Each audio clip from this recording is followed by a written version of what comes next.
Good morning दोस्तों। जय हिंद दोस्तों। E R data Mitesh classes में हम सभी लोगों का स्वागत करते हैं। हमारी channel E R data Mitesh classes को आप लोग लाइक कीजिए, शेयर कीजिए, सब्सक्राइब कीजिए और कमेंट बॉक्स में कमेंट कीजिए। तो दोस्तों, हम भारतीय संविधान को पढ़ रहे थे।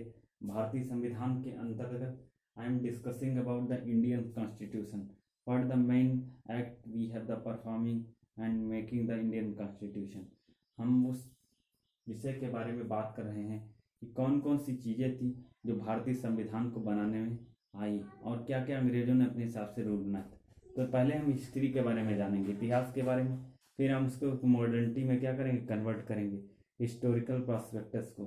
ठीक है, तो इसके व्यू को हम समझने के लिए सबसे पहले फोकस करना है भारतीय चार्टर अधिनियम 1813।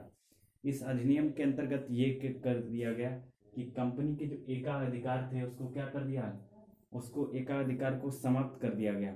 और सबसे बड़ी चीज़ ये है कि जो ब्रिटिश वाले थे उनको केवल किस किस चीज़ पे अधिकार दिए गए, चीन के साथ और पूर्वी देशों के साथ जो चाय का बिजनेस था या चाय का व्यापार था उसके ऊपर इनको अधिकार दिया गया कि चाय के बिजनेस को और चाय के व्यापार को कैसे बढ़ाया जाएगा अदर देशों में, वो चाहे पूर्वी देशों चाहे सेंट्रल एशिया के देशों, तुर्कमेनिस्तान, तजाकिस्तान और क्या अफगानिस्तान। तो इससे रिलेटेड जितने भी कंट्री हैं वहाँ पे चाय के व्यापार को कैसे बढ़ाया जाए। अंग्रेजों ने अपने हिसाब से तो पूरी तरीके से तो उन्होंने अधिकार खत्म नहीं किए, लेकिन इन्होंने इस क्षेत्र में एकाधिकार को तो बढ़ा दिया, बाकी क्षेत्रों में जो एकाधिकार थे उनको पूरी तरीके से समाप्त कर दिया गया।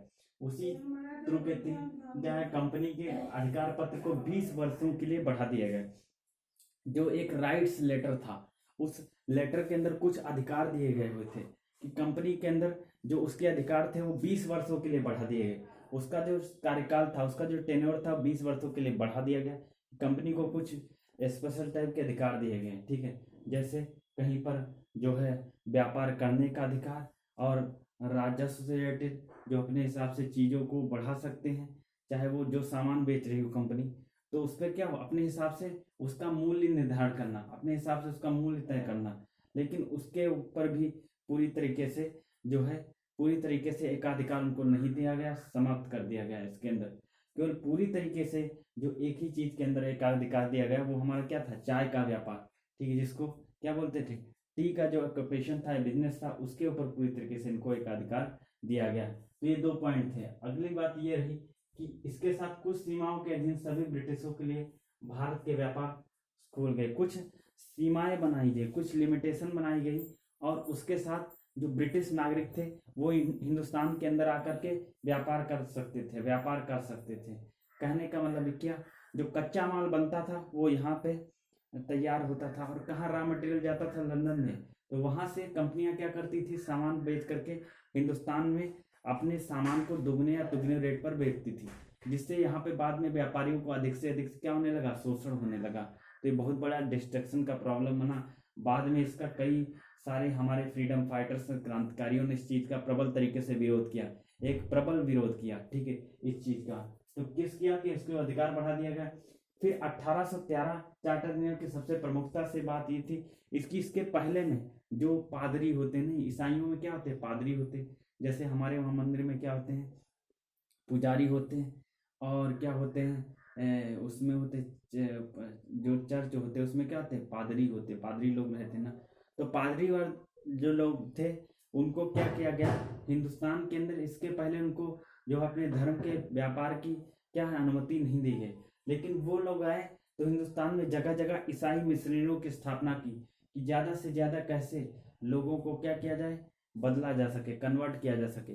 क्योंकि जब लोग पूरी तरीके से हमारी तरह से धार्मिक तरीके से जुड़ेंगे तो उनकी भावनाओं को आहत चोट पहुंचा करके हम अपने हिसाब से उन चीज़ों को कैलकुलेट करेंगे और उनके दिमाग में ऐसी ऐसी चीज़ें बैठा देंगे कि वो उस चीज़ से उबर नहीं पाएंगे। ठीक है, तो ये ईसाई मसीहियों का मेन पर्पज यही हिंदुस्तान के अंदर आने का, उनका सिस्टम यही था कि अब जब हमारी चीज़ों को पढ़ेंगे, हमारी चीज़ों से नाम लेंगे तो उसी चीज़ों को क्या अपनी ज़िंदगी में अप्लाई करेंगे।